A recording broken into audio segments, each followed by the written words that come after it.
Okay, so I don't know if you've noticed this, but every time I do a top 5 how-to video, this is the shirt that I wear. So now that I'm wearing my serious top 5 shirt, here are 5 tips to help you make money as an audio engineer.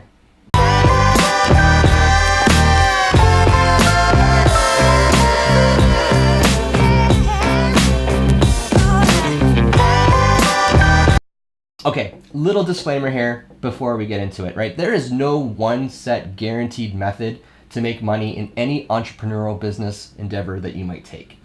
In this video, I'm going to tell you 5 tips that have worked for me. They're more general business tips rather than music tips. If you're an engineer or producer that you want to start making money, you have to start thinking of this as a business. So some traits that I'm going to talk to you today about are just ways to kind of help you aim your business in the right direction, if you will. You have to be prepared to fail, and you will hear this over and over again. And this goes with any entrepreneurial endeavor you do, whether you're going into music production, whether you're opening up a cupcake shop. If you keep trying and failing and trying and failing and trying and failing, eventually you're going to hit something that's going to work. And when you hit that one thing, then it opens up a whole other bunch of possibilities, and there is a lot of gratitude that goes along with that. So here are 5 tips that I'm going to share with you to help you make more money or start a business as a music entrepreneur.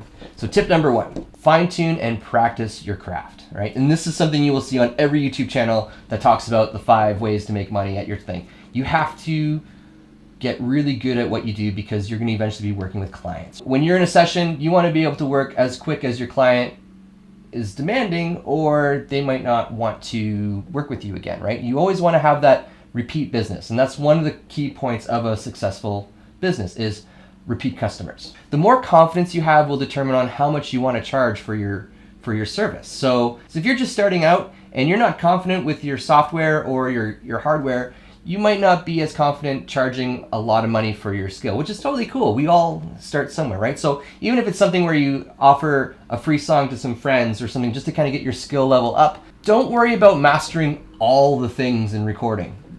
Find a piece of software, learn it really well.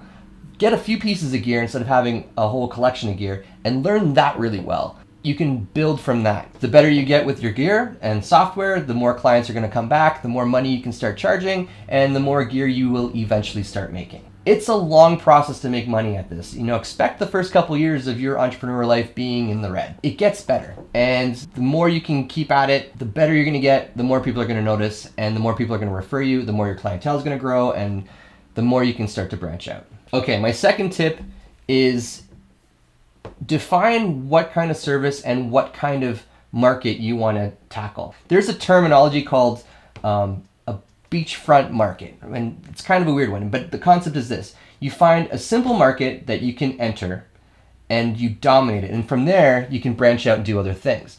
I find when working with clientele and other studios, they want to take on too much too quick. And the problem is, if you spread yourself too thin, you never ever become an authority in your field. I know this too well, especially when you're starting out, you're trying to make money, you kind of want to take on any job you can because you got to pay the bills.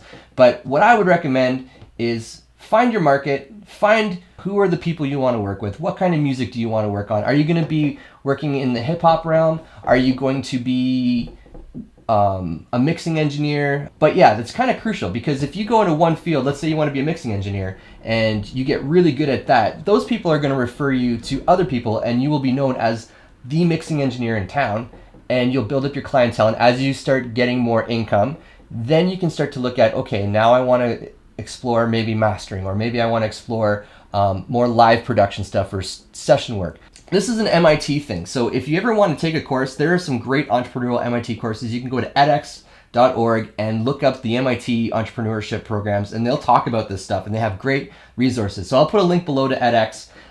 You can check it out and decide for yourself if you want to take these courses, which I highly recommend you do because entrepreneuring. Okay, so now that you've defined your market that you're going to go into and dominate, that you're going to focus on, this leads to tip number 3, and that is frequent the watering holes of your customer. What does that mean? Okay, let's say you want to work with metal bands and punk rock bands. That's the genre you want to get into. This is the market you want to dominate. Find out, where are these people? Where do they hang out? Where do they converse? Is there a forum online that you want to be an active member of? Is there a place in town that has metal bands and punk rock bands? If so, you should be going to these places and start networking. You have to remember, it's people. You want to be working with them. You want to be on the scene, and so people know that, you know, this guy, Nick, runs a studio that does metal and punk rock productions. Let's give him a try. Let's give him a call. You want to start networking, and you want to start going to the places that your customers are going to be. So tip number 4 is now exploring freelance work that you can do online. These are places that you can log on to today, set up a profile, and start pitching your skills to people online.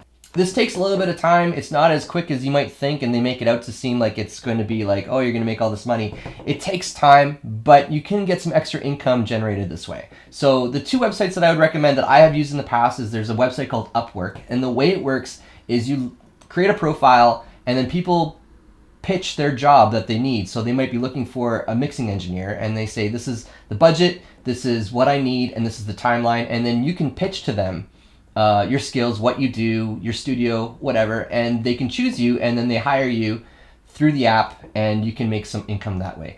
Another website that you can use is something called Fiverr. Fiverr has become very popular, where you start with a very base service. I've actually used this for guitar work, where people need a guitar part for something, and I have my skills, my tiers, and then people select what they want, and then I get a notice, and it's on my app, and I can communicate to the person, I can record what they want, we can go back and forth, and when they're finally happy, I get paid.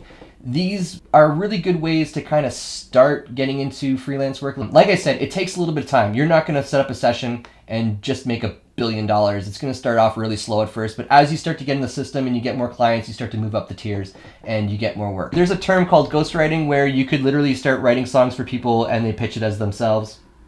These services do that. Do I recommend that? I don't know. It's really up to you and what you're comfortable with. Tip number 5 is actually licensing out your work. So what I mean by this is you're going to create something, you're going to post it, or you're going to sell the license to somebody to use your audio, but then you can resell that again and again and again and again. The difference between this and freelancing is a lot of times when you're freelancing is you're what's called a work for hire. So you would record something or mix something, and then that's owned by the person that hired you. So that's it.